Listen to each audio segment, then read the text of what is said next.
Cool. Okay, so, well, thanks for those of you who have joined us today for the session. And I see Anya's back. I hope she can hear us. So I'm pleased to present this project on mapping poverty with machine learning to improve social policy targeting SIND. So the team is myself, Felix Ajimong, Rashid Maman at Lahore University of Management Sciences in Pakistan, and my colleague Levi. And the whole project is in partnership with the Sindh Social Protection Strategy Unit. And this is a unit within the provincial government of Sindh in Pakistan that advises the government on how best to allocate their social protection funds. So just a really quick background on context for those who aren't familiar with Pakistan. So Sindh province has a population of about 48 million. So it's sort of the size of a middle-sized country, really. And there's extensive poverty in rural areas, but we don't know the precise scale and geography of that poverty. And in part, that's of course due to the cost of collecting data, fine-grained data, to assess this problem. The provincial government in Pakistan is responsible for social policy. So it's a federal system. And within that system, the provincial governments have quite a lot of responsibility for policy and for social policy in particular. And of course, as with all governments, they have limited resources.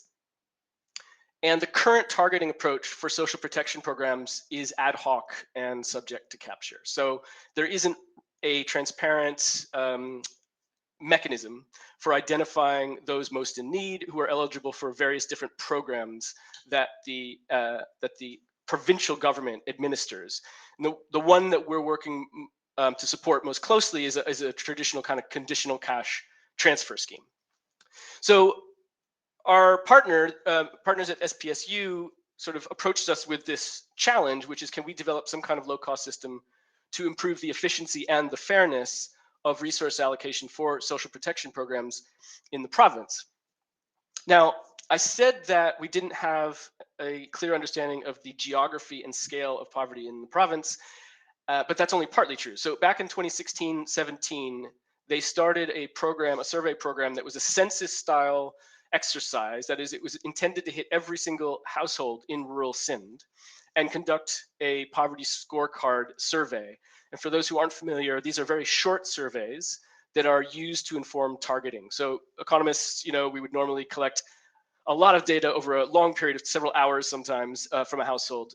But these are short 10-minute surveys, and they just collect basic demographic information and information on the assets of a household.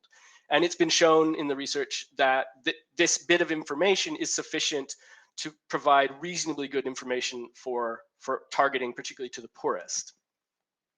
So this exercise was conducted in Sindh, and they collected data on 2 million plus households, a little over 2 million households. And this data is geo-referenced. So we know the locations of these households relatively well.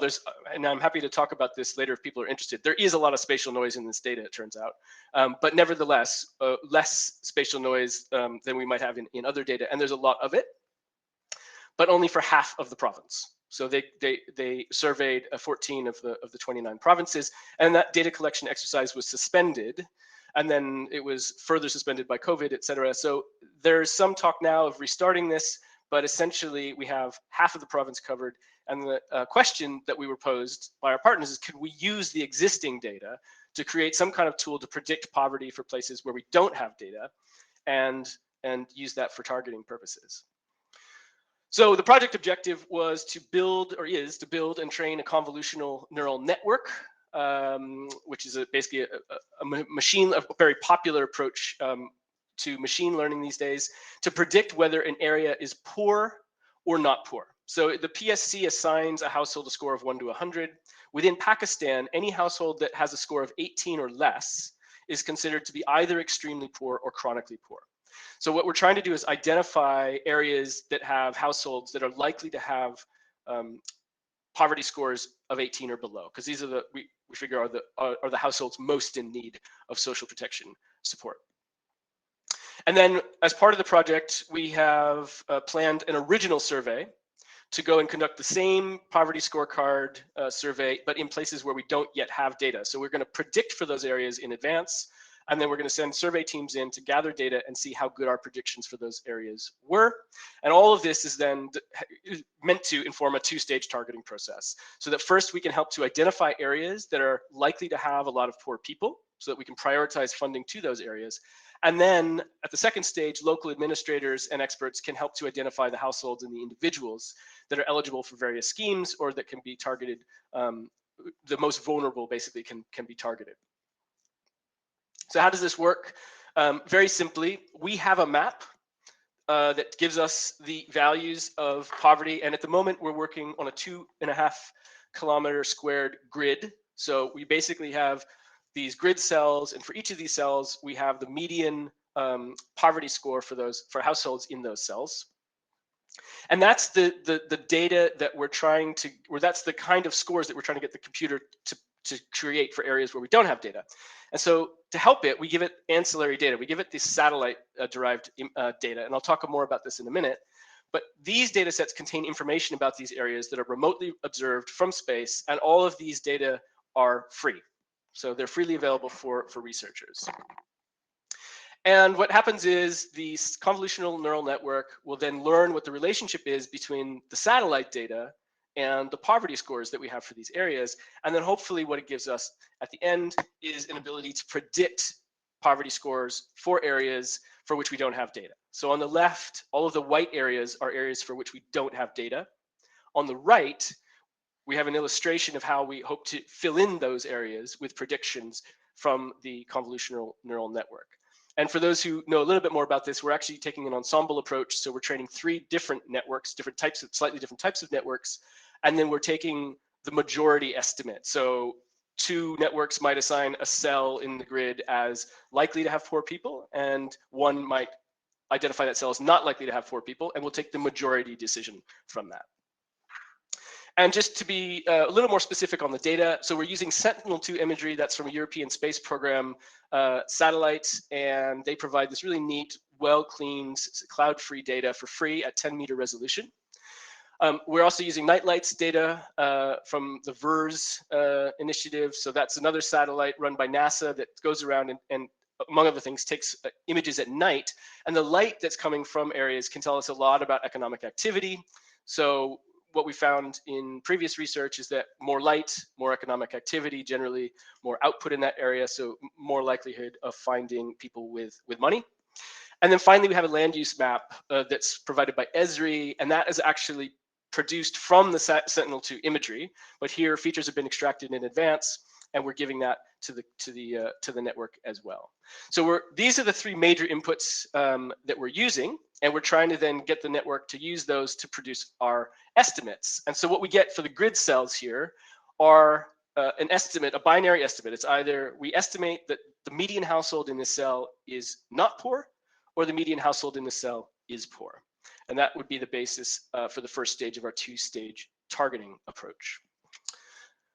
So just to wrap up quickly, at the moment, we are successfully identifying 75% of all the cells that should be classified as poor. So that is our recall on poor cells is at 75%. What this means, by the way, is that we're really prioritizing identifying where there's likely to be poor people. And we're not worrying so much about if we accidentally assign some non-poor people as living in areas that are poor. So we're worried about exclusion errors, excluding poor people from our system, rather than inclusion errors, which is including non-poor people. We would rather accidentally incorporate some non-poor people, but make sure we hit as many poor households as possible or accurately identify where they are. So the next step at the moment, as I speak, Felix is working on reducing the resolution, or increasing the resolution, I should say, to 1 kilometer square, so we could get smaller aerial estimates or predictions. And then we're planning an imminent ground truthing survey. So we're going to send people out into the field once we've made our predictions and collect data in provinces, or in districts, sorry, where we haven't gotten data.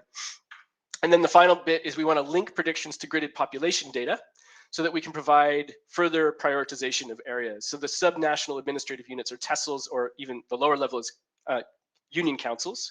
And we want to be able to say which administrative areas have the most cells with the most people that are likely to be classified as poor according to the PSC. And then finally, the last step obviously is to work with SPSU to try to implement this this two-stage targeting approach.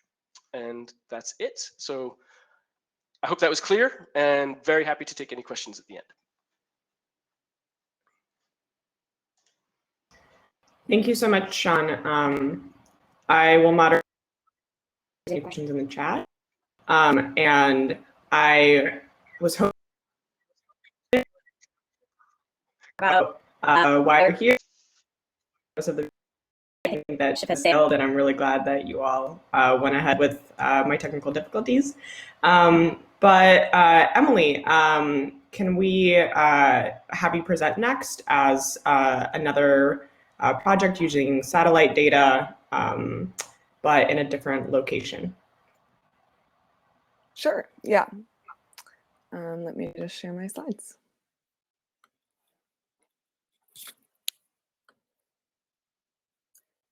Can you see this? There we go. Great. Well, thanks for having me, and thanks for the great previous presentation. This one's going to build right off of what you just talked about. Actually, let me just start a timer so I don't run over time. So my name's Emily. I am a PhD student at the University of California at Berkeley, and I'm going to be presenting on a project that I've been working on for the past couple years in the nation of Togo, which is a small West African nation that has a population of about 8 million. And we were looking again at targeting social assistance, this time in the context of COVID-19, so targeting humanitarian cash transfers during COVID. And we were looking specifically at the use of mobile phone data to improve program targeting in that context. I should say this is joint work with myself, obviously, but also Suzanne Bellou, who's a PhD student at the University of Mannheim, Dean Carlin and Chris Udry over at Northwestern, and Josh Blumenstock, who's also here at UC Berkeley. Great, so just one little slide of context. Many of you know this, but COVID is bad in a lot of ways, and one of those ways is that it's creating a whole lot more poverty in the world. So the World Bank has estimated that around 100 million new poor have slipped below the poverty line as a result of COVID. For the first time in 20 years, global poverty is increasing. Just to give you some context, in Togo, if you look to the lower right of my slide, I'm showing results from a nationally representative phone survey that our research team conducted in the summer of 2020.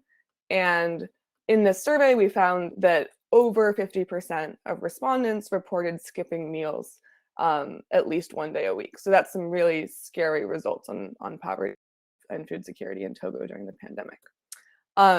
So our research was conducted in the context of Togo's sort of flagship COVID social protection response program, which was called Novisi. Novisi means solidarity in the local language. Novisi was an entirely digital cash transfer program. So people could register for Novisi via their mobile phone, via a short text-based or USSD platform, and then they would receive their cash transfer payments if eligible via mobile money, with eligible beneficiaries receiving around $15 a month. The government first launched Novisi in the main city in the country, Lomé, just after the pandemic really hit there when they had a major lockdown in Lomé. And originally, only people living in the city who were working in informal occupations were eligible to receive cash transfers. Shortly thereafter, the government approached our research team with the interest in expanding Novisi out of the city into rural parts of the country, and in particular into the 100 poorest cantons in the country. Cantons are admin 4 units in Togo. There's about 400 cantons in the country. So they wanted to expand into these rural areas, and in particular these rural 100 cantons, but they weren't sure how they would be able to target such a scheme. As in the previous talk, they did not have sort of good data on poverty or ubiquitous poverty scorecard data or anything like that through which they could target a rural Novisi program. And then lastly, I just wanted to acknowledge that in addition to the government of Togo and our research team, Give Directly was also brought into this partnership. So they funded the rural expansion of Novisi, and they were also instrumental in designing the program, etc. Great. So our sort of research contribution here was helping to figure out how to target this program. And there were actually a couple different dimensions to this targeting. The first was this geographic targeting of picking out the 100 poorest cantons in Togo. We actually used satellite imagery to do that, as in the previous talk. But for the sake of variety and the sake of time, I'm going to focus on the individual level targeting component, which was done via mobile phone data. You might be thinking, how on earth would mobile phone data help with targeting poverty? Well, the intuition's actually quite simple. The intuition is that most people in Togo own a phone, and people who are wealthy tend to use their phones quite differently from people who are poor. So these figures in my slides are meant to demonstrate that point. They're actually using data from Afghanistan in a previous project that I worked on, but the sort of patterns are quite similar. In Togo, you can see that like a variety of descriptors of the way people use their phones are quite different for the poor and the non-poor. We see that the wealthier people tend to have more active days of activity. They tend to use more mobile data and make more international calls. And we can see that they're moving around more based on the locations of cell towers that they're using. And so all of this information is predictive of poverty to some degree. And of course, the question is how to combine this information together. So we produce like more than 1,000 statistics describing various features of how people use their phones. And then to try to combine those statistics together and sort of extract the most important ones for predicting poverty, we use machine learning. So what we do is we go out and we gather survey data. In Togo, we gathered survey data for around 10,000 people by calling them on the phone and ascertaining their true poverty status. So in Togo, we used a proxy means test, which is sort of similar to the poverty scorecards that were discussed in the last talk. So we call these people and we ask them the sort of poverty scorecard questions in order to obtain this proxy means test estimate of how poor they really are. So for 10,000 people, all over the 100 eligible cantons in Togo, we obtain these ground truth estimates of poverty, and then we can match them to the phone features. We obtain informed consent from the survey respondent asking, is it okay if we match your survey responses to features of your mobile phone use from the past 6 months? And then we can match between the ground truth poverty labels and the phone data. And then we can train a whole set of different supervised learning algorithms, pick your favorite machine learning algorithm to predict poverty from phone data, and that algorithm can be used to predict everybody's poverty in the whole country, or in this case, in the whole set of 100 cantons. This exercise was done in Togo in September for the sake of targeting this poverty program, but it was also done in past work in Afghanistan and Rwanda, and sort of across these sets of studies, we see the phone-based wealth prediction model explaining like between 1/4 and half of the variation in poverty in these different survey data sets. Great. So in Togo in particular, we weren't just interested in training this poverty prediction model, we were interested in actually using it for targeting, and indeed we did use it to target cash transfers to about 100,000 people. So in terms of evaluating the accuracy of this model, we weren't just sort of interested in coming up with like R-squared measures or correlation measures between the poverty prediction and true poverty. We were also interested in comparing to other options that the government of Togo could have used for this expansion of the Novisi cash transfer program. And so we compared it with options that were feasible in Togo and those that wouldn't have been feasible at the time, but might be feasible later on in Togo or in other contexts. In terms of what could have been done at the time, we look at expanding the targeting of informal workers that was used in the city. We look at geographic targeting, so just targeting the poorest cantons or targeting the poorest prefectures, which are the admin 3 unit in Togo. There's about 40 prefectures in the country. We look, of course, at the phone-based targeting method, and then also at an asset index and proxy means test, which are pretty much, we'll just say similar to the poverty scorecards that were discussed in the last talk. So I won't go into too much detail on how those are constructed, but they would require going out and collecting survey data on every single household in the country. They were not available at the time, but might be available in the future. Great, so last slide here is our accuracy results, which are, it's probably the most important slide in the whole talk. We finally got there. So we compare between the different options for targeting on a variety of different metrics, but we can just focus on recall and precision, which left bars. In particular, we're interested in the recall and precision of our targeting method in comparison to counterfactual targeting methods for reaching the poorest 29% of people in the eligible cantons in Togo, because there was sufficient funding from Give Directly to reach 29% of the population there. We found that overall the phone-based approach performed more strongly than any of the other feasible approaches that the government could have implemented at the time, in particular, more strongly than geographic and occupation-based targeting. So that's a good sign. We also, in slides that I don't have right here in front of me, find that in comparison to other types of poverty scorecard type approaches, the phone-based approach occasionally performs better, as in this slide, but also depending on the exact data used for simulation may not be as strong as the survey-based approaches. So I know that so to about 10 minutes, so I'm just gonna stop right here. I realize I didn't cover a lot of details, but if you're interested, we have a working paper out on this targeting analysis and on the NoVC expansion. So feel free to read our paper, and there's like 100 times as much detail in that. Great. I see there's a couple questions in the chat. Anya, is it okay if I take a moment to answer those? Yeah, go ahead. Okay, sweet. Let me just stop my screen share. Cool. Yes. Okay. So someone's asking about privacy concerns, which is perhaps my favorite question because I think it's the most important one to ask about this work. So in this particular project, we worked with both the government and then also the 2 mobile network operators in Togo to analyze the call detail records. So that's what the sort of name for the mobile phone data. In terms of privacy concerns, I mean, that's super valid. There was a variety of precautions taken to ensure that that data was not leaked beyond our research team. So in particular, the data was never shared with the government or Give Directly. In fact, even the poverty predictions were never shared with the government or Give Directly, just like a binary targeting indicator for like this phone number is eligible or this phone number is not eligible.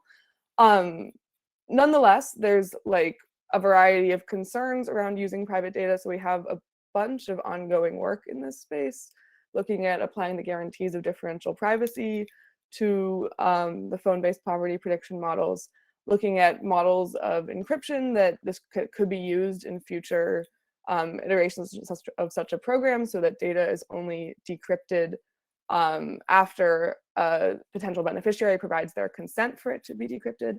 And then lastly, doing interviews with people in Togo, like both beneficiaries and non-beneficiaries and other sort of stakeholders to try to ascertain what the privacy perceptions and priorities of the affected populations are. So got a bunch of ongoing work in the space. It's a super important question, so thanks for asking. And we have a request to speak to the delivery of assistance via mobile money. Great question about the delivery of social assistance via mobile phone-based targeting. So I think I would categorize this question under the question of transparency. How can we explain to affected populations how the targeting mechanism is working, and should we, frankly? So to be honest, in this program, the algorithm that was used to do the targeting, and in fact, the fact that it was done via mobile phone data was not revealed.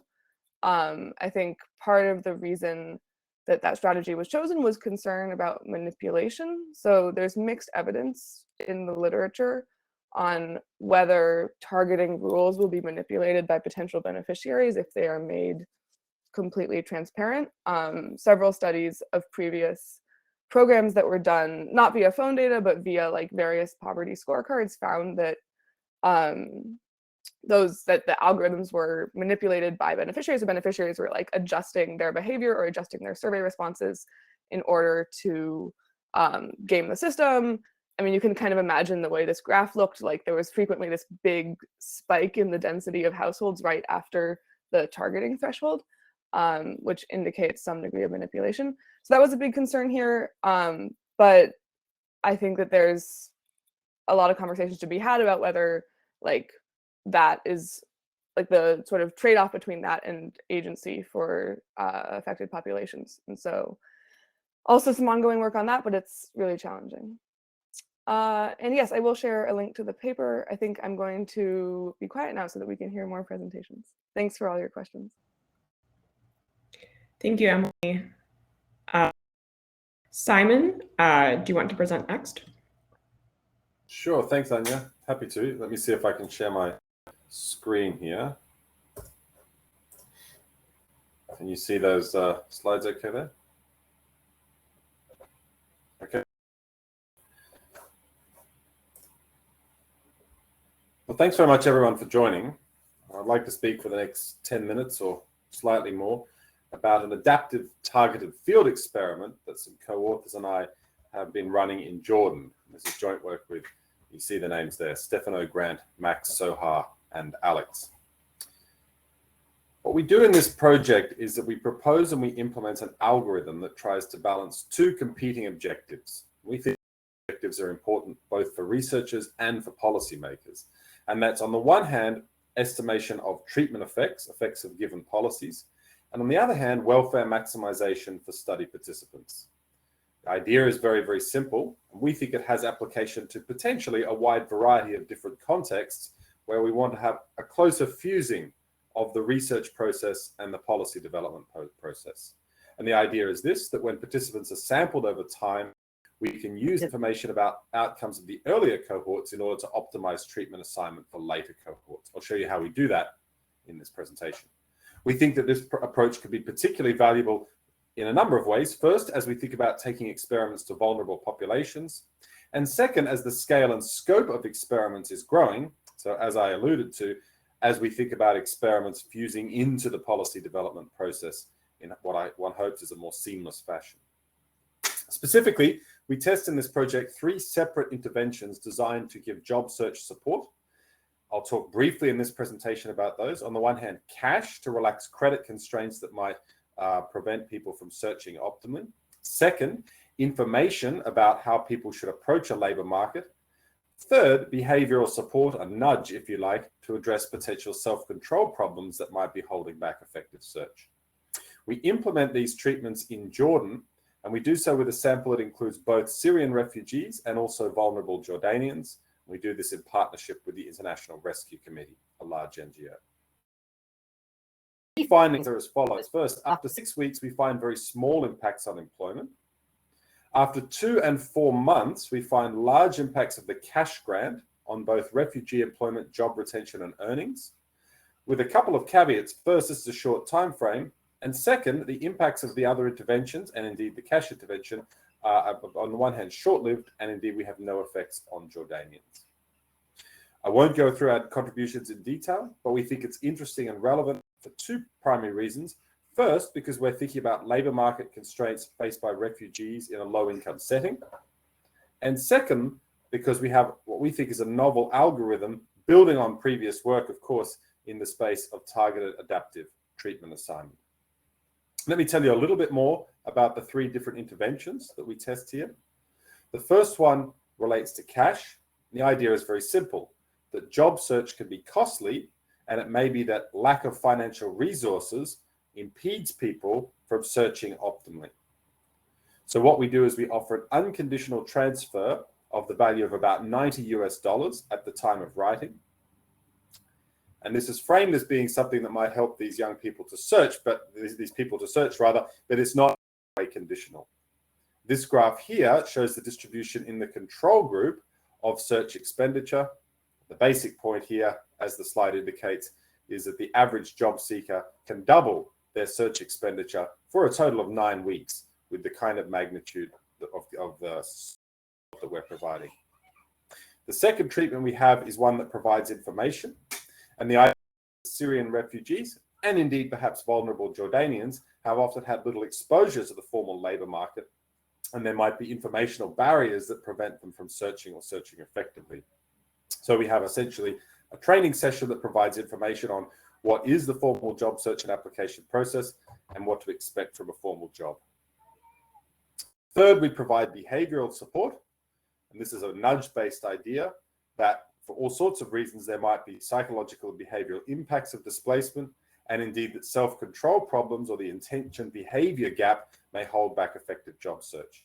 So we have a job search planning session, and then we have SMS reminders to help people with their job search goals. So in essence, what we've done is look at recent empirical literature on how to help people to search effectively in low-income contexts, and we've tried to take some of the key ideas from that literature, put them together as alternative policy treatments in this novel context. We work here from February 19 to November 2019. We work with people who are 18 to 45 years of age who are willing to take up a new low-skilled wage job in the immediate future. And we work with a very policy-relevant respondents by following IRC's standard sampling procedures. Now, let me tell you a little bit about the algorithm that we use to assign treatment. In this experiment, we really want to do two things. First, as I've alluded to, we want to learn about potential outcomes of individuals. Second, we also want to think about maximizing the outcomes of those study participants. And we do this by what we term a tempered Thompson algorithm. And the basic idea is very simple. We say at each time, T, assign individuals, I'll talk about the strata in a moment, to a given treatment with the following probability. They're going to have 0.05 plus, our algorithm is going to tell us a probability that we think that treatment D is the best for your particular stratum. We're going to multiply that by 0.8. Now, we call this a tempered Thompson algorithm. If we were just to use this a very famous algorithm, namely the Thompson 1933 algorithm, what you'll see here is we scale that down a bit and we add a kind of little bit of extra mass, 5%, to each of our 4 different arms. That's to say 3 treatments. We discuss in the paper the implications of this, but basically the idea is that our algorithm allows treatment probabilities to adapt over time based on the evidence that is coming back from the field. So what then do we find? Well, in terms of employment rates, essentially we don't find much at all. 6-week employment rates are not affected in a meaningful way or a significant way by the interventions.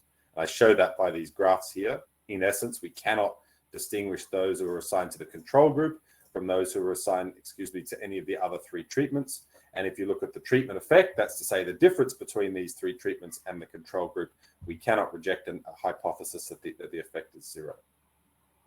As a consequence, on this slide, you'll see that despite the fact that we had this, what we thought was a very exciting adaptive algorithm, we actually don't see sustained change in the probabilities of assignment to different treatment. I'll spend just a little bit of time on this graph because I think it does indicate something about how this algorithm could work, at least. You'll see early on, we started with 25% probability of assignment to all 4 treatments. And then as we get data coming back where we learn about the experiences of people who were previously assigned in the treatments, we update our model. You'll see that early on, the results seem to suggest that the nudge treatment was doing quite well. As a result, the algorithm pushed more respondents into the nudge arm. Over time, however, the algorithm essentially sobers up and ends up deciding that it actually can't distinguish the effectiveness of these 3 policies in this context. So we end up basically bumping around 25%. We did a little bit more than merely assigning people to these 4 treatments. We actually conditioned on 4 binary features, namely nationality, gender, education, and work experience. And this means that we have 16 different strata. We actually allow these treatment probabilities to evolve on a stratum by stratum basis. And we actually find some advantage of doing this. So in other words, we get some interesting heterogeneity at the strata level. It's not that it's individually significant for any one strata, but we can ask ourselves, well, did we gain anything in this context by using this algorithm?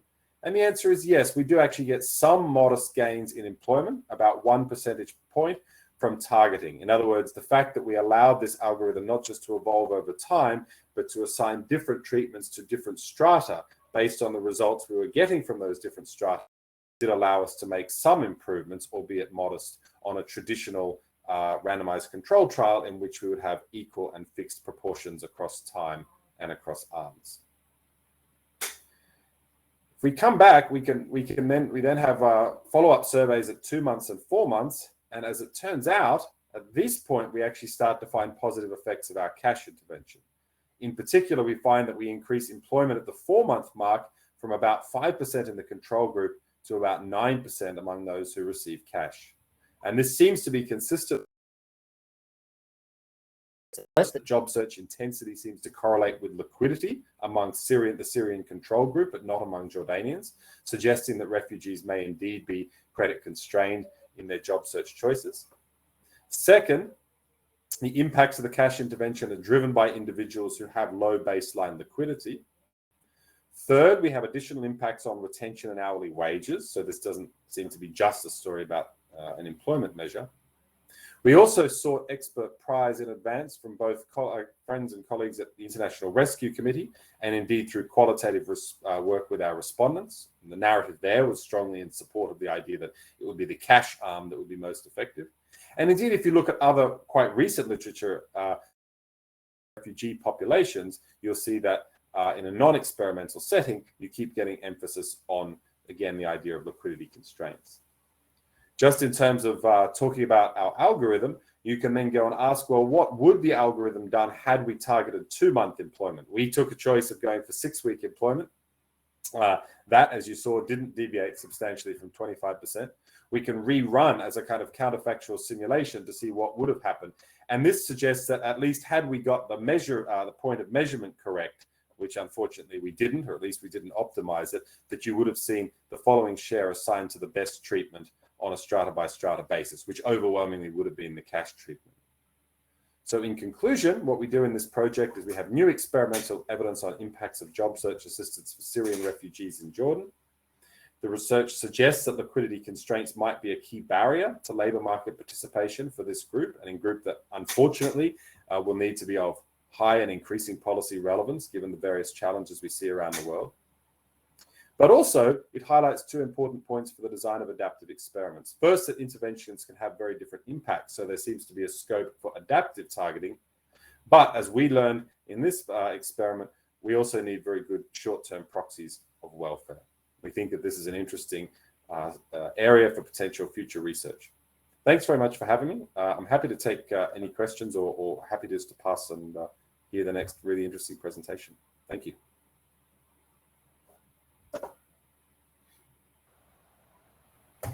Anya, what's the best? Sorry? Sorry, I was asking you for your suggestion. Oh, yes. So let's move on to Ethan, who was our last presenter, and then I'll at the end, and Simon, if they're in the chat that pop up, Ethan is presenting. Yeah, please go ahead and answer. Okay. Feel free to share. Okay, I think that should be working now, I hope. Everyone can see that? Yeah. Okay, so yes, that's great. So this is work that I've been doing. I want to explain the unfortunate title a bit. We're going to be focusing on targeting households or individuals here, as opposed to sort of the more geographical or remote kinds of measures that Emily and Sean talked about earlier. Going to be focused on using consumption to do this targeting, and the unfortunate subtitle here is doing more with less. The MUE stands for the marginal utility of expenditure. So that's going to be the thing we're going to try to measure using data we have on consumption. Okay, so I'm going to take the point of view that at a fine level, at least, the sort of gold standard, or people talk about measures of aggregate consumption being the gold standard for welfare measurement. There's issues to take with that view, but let's adopt that for a moment. So we lots of people spend lots of time collecting data on consumption. It's very expensive and time consuming. In the example I'll talk about today, in the application I've talked about today, we have a full consumption module. That consumption module involves questions about 89 non-durable consumption items. For each item, there's 11 different questions.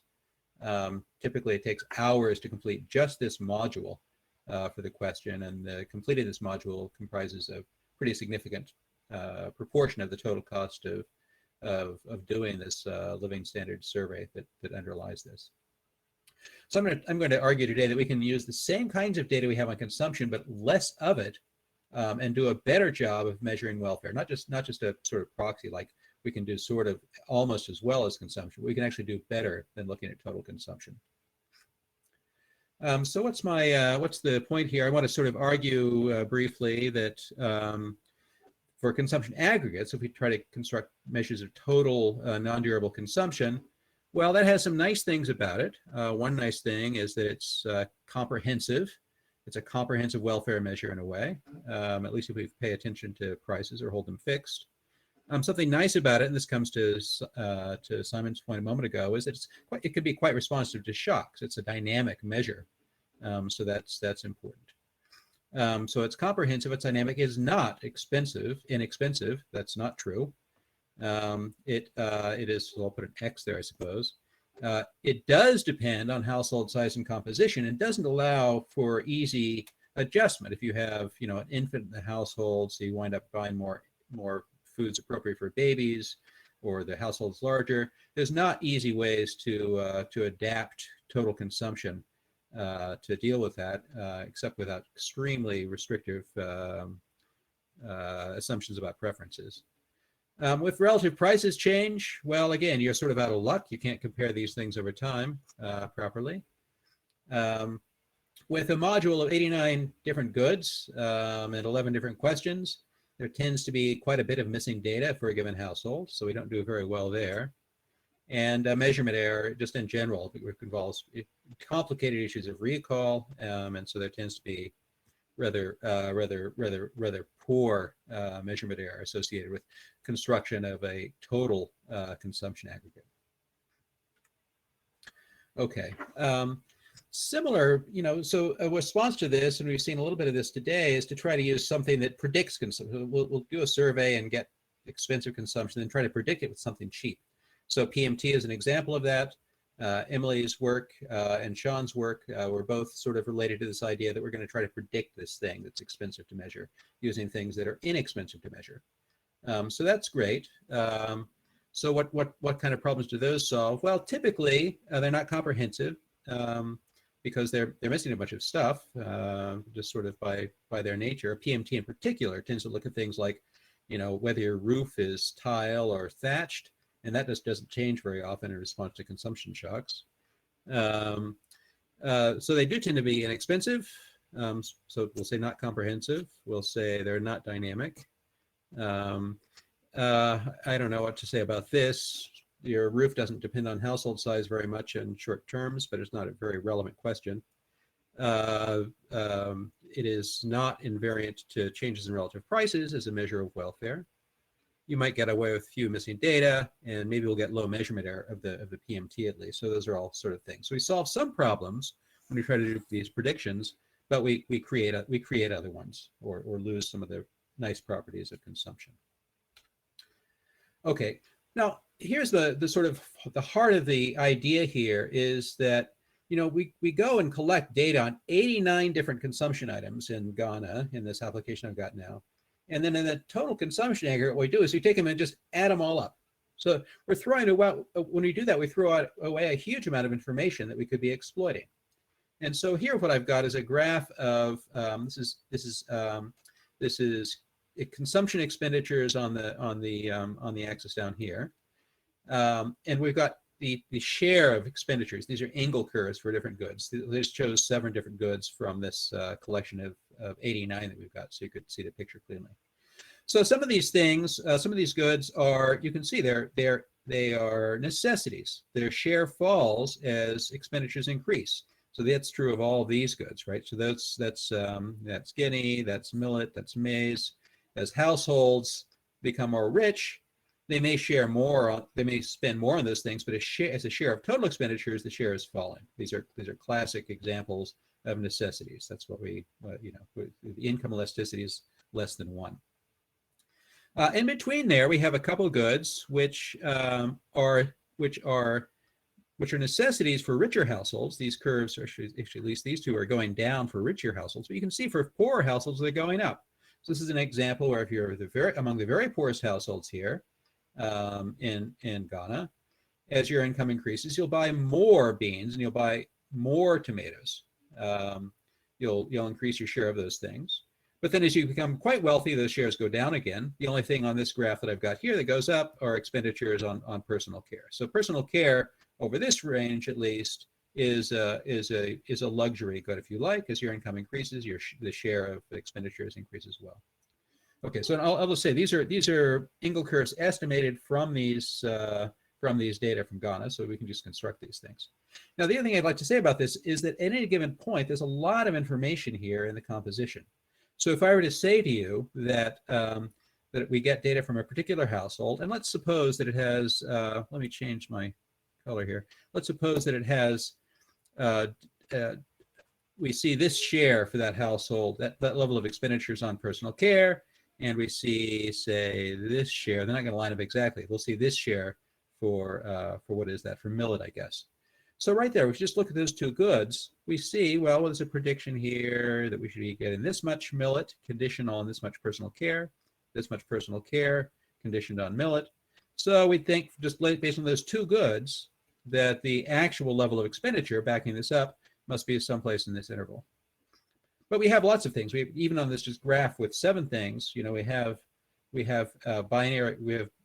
relationships between each of these pairs of goods. So there's tons of information here we can exploit in the shares to try to narrow down what the level of expenditures here is for any particular household. If we just observe data even on these 7 goods, forget the 89 or whatever. Okay, so that's the idea. There's lots of information in the composition of expenditures. That's the key. Those Engel curves we can integrate and get a utility curve. So this is an indirect utility function. It's the simplest indirect utility function given prices in 2015, which is consistent with the Engel curves I just showed you, and Engel curves for the other goods we estimate. So you can see we have total consumption expenditures here on the horizontal axis, and this goes up at a decreasing rate the way we'd like. We can think about different points here. So we can look at the slope of this thing. So these slopes are the MUEs I'm talking about, the marginal utilities of expenditure. And so as we increase total consumption, the slope goes down, you can see. And so, whoops, that's a terrible slope. So the MUE changes from this to this, the slope goes down. And this MUE, these slopes, you can see are changing quite a bit, even over a fairly small interval for households in this region. Okay, so we're going to focus on measuring those things, these MUEs from the Engel curves. Okay, a brief note about sort of methods here. You can type pip install and get the data required to estimate this. All the stuff I'm doing today in these slides, the estimation as well as the pictures, can all be gotten from this this Python package. Estimation here doesn't need to rely on 89 goods. I've done this here with as few as 12 goods here. So that's something you could ask about quite quickly. The same scale, and there's one question. The question is, how much did you spend on beans last week?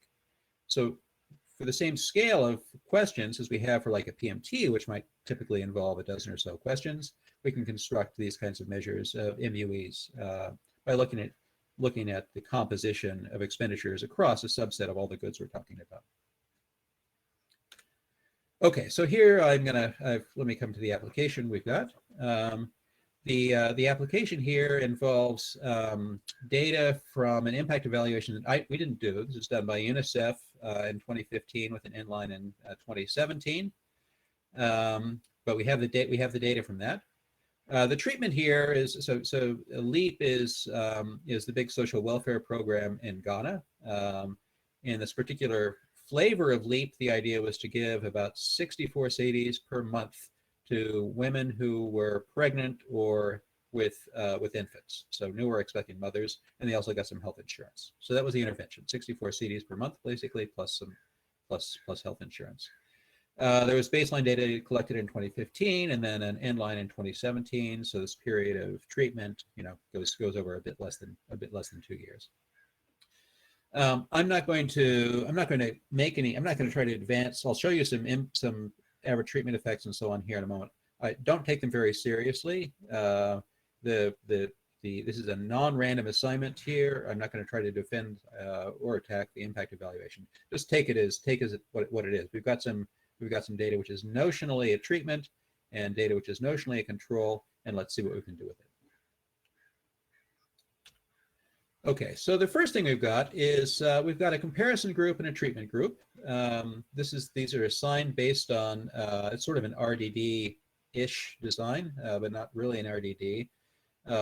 We just wound up choosing, or the UNICEF just wound up choosing households based on whether they were above or below a particular PMT score for assignment. Okay, so if we just look at the change in consumption across that group, these are kernel density estimates for those two distributions. So the orange thing here is the treatment group, the set of women who are receiving these monthly transfers. And you can see here that, well, there's really not much difference. The distributions look essentially the same for most of the distribution here. There's a bit of mass which is moved from here to here.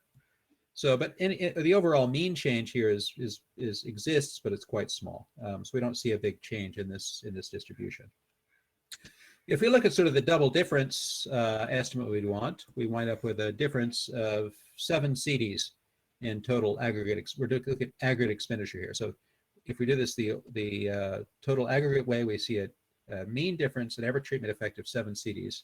From this, it's not remotely significant, but it goes in the direction you'd expect, that people spend a bit more on this basket of goods than they did when they received the CDs than when they don't.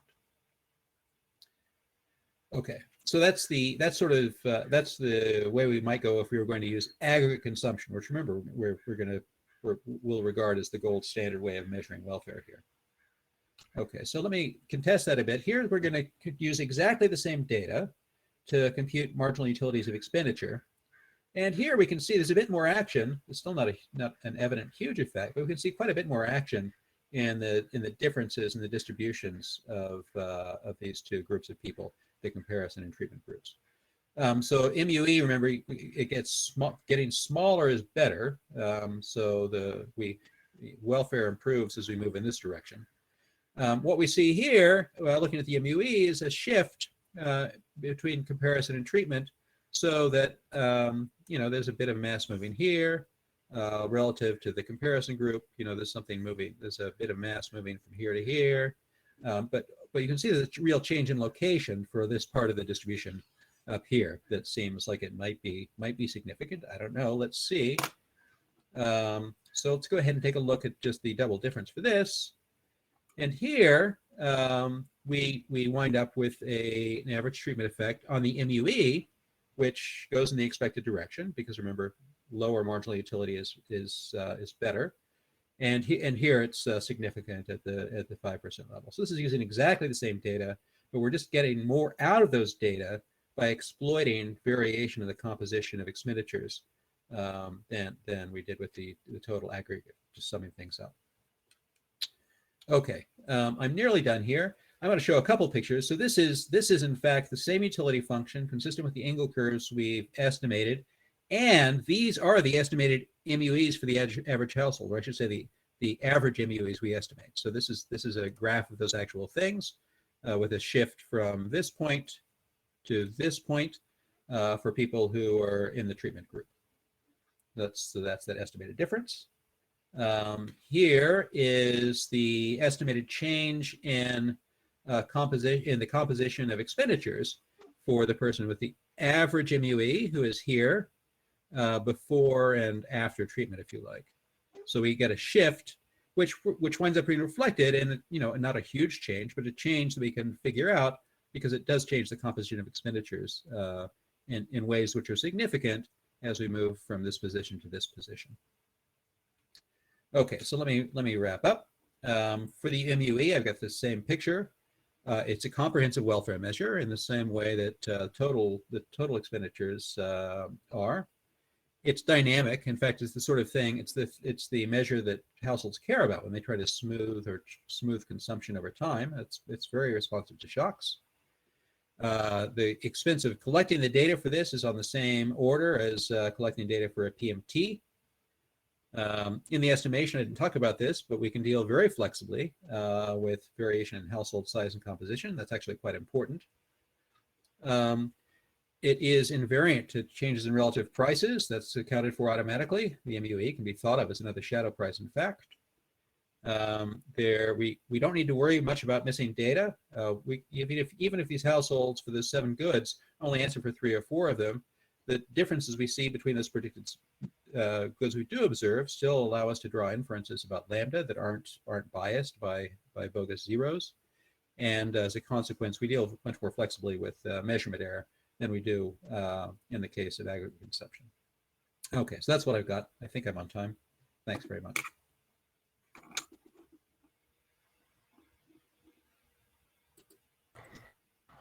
Thank you, Ethan, and thank you to the rest of the presenters as well as the participants for their questions. The panel that you just heard was on innovations in targeting aid, and the panelists described various ways that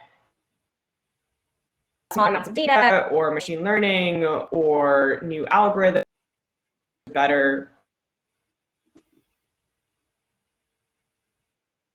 And if you're interested in that talk, CGA, the Center for Effective Global Action, who is supporting all of these projects, we have an annual symposium action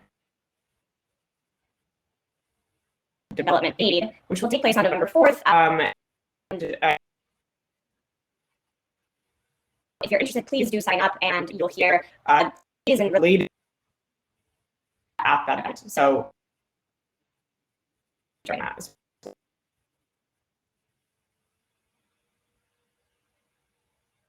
And thank you to the panelists for your wonderful presentations.